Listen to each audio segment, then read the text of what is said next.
In this video, I will show you how to categorize blog posts in Hostinger Website Builder. I am now inside Website Builder in Hostinger, and first go to this blog icon.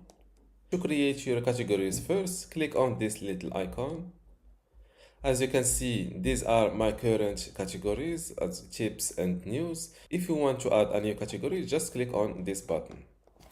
Give your new category a name, for example, personal, and hit this check button.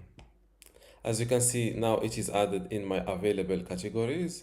To link one of your categories or multiple categories to one of your blog posts, just open your blog post from this list.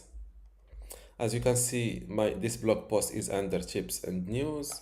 And to add also the personal category to this blog post, go to post settings and go to the categories tab.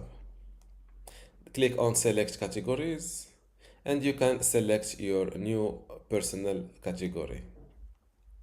To remove a category, just click on it and it will be removed just like that.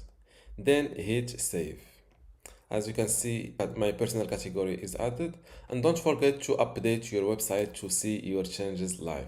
And this is how to categorize your blog posts in Hostinger Website Builder.